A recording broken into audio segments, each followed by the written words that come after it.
Alright, some more body armor test against this body armor plate. I ran a poll and overwhelmingly everybody wanted to see 9mm versus 357 Magnum out of the choices I gave. So we're going to see what 357 Magnum does against 9mm against body armor. I'm going to go back from about 7 yards and do it. The ammunition I'm using is the most powerful I have of the thick jacket types. I had gold dot in 9mm and I have this American Gunner +P.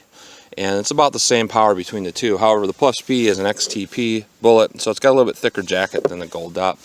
And it's a +P, so nobody can complain. So there's ballistic information. I got average from 7 yards, 1152 feet per second, 365 foot-pounds, not bad.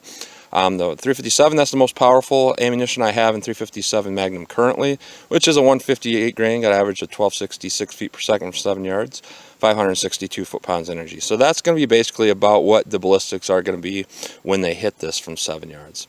So let's go back and shoot this body armor plate between the 9mm and 357 Magnum and see how they do. Alright, just like before, I took the cap off. We'll see how much water is dispersed from each jug so we can kind of get a comparison of how the 357 Magnum compares against the 9mm. So we'll go from 7 yards with the 9mm first.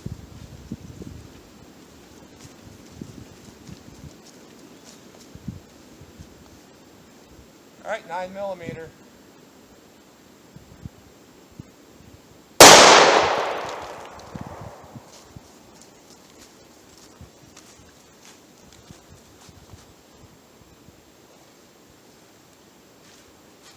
I got kind of a little bit of a side shot here, little bit of an angle, so it looks like it deflected out. I'm going to make a more centered shot this time.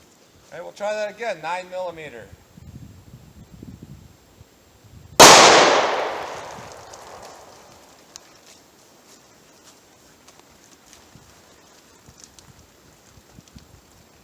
And the bullet is in it, but we blew a hole out the side.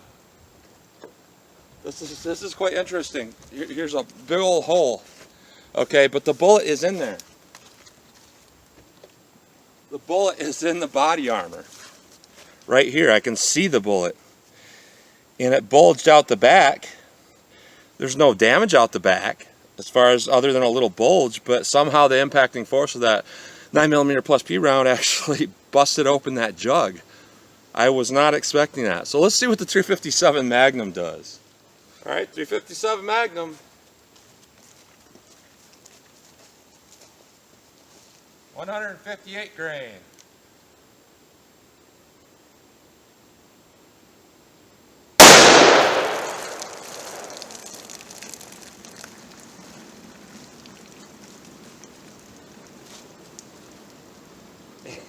We did the same thing, only much more violent. I'm going to show you this body armor piece first. Alright, it's in there and it captured it, but the back side is bulged huge. Like here is the 9mm, it was already damaged by the first shot, and there's just this little itty bitty bump coming out. The 357 Magnum right here is a gigantic bulge. So that definitely hit with a lot more force. And we'll go look at the water jugs in comparison. And this is what you would be feeling on the other side of that, even if that bullet was stopped. Enough energy to bust a hole through with the 9mm. Here's the 357 Magnum. I would say there's a little bit of a difference there in impacting force. So we definitely see there's a big difference between 9mm and especially 357 Magnum over 38 and 380. So wow. Not expecting these results, but they are quite impressive, especially for the 357 Magnum. Body armor will stop bullets, but even that hard stuff, wow, might knock you down. That would hurt for sure. So that's what I'm getting today. So as always, comment, share, and like, and thanks for watching.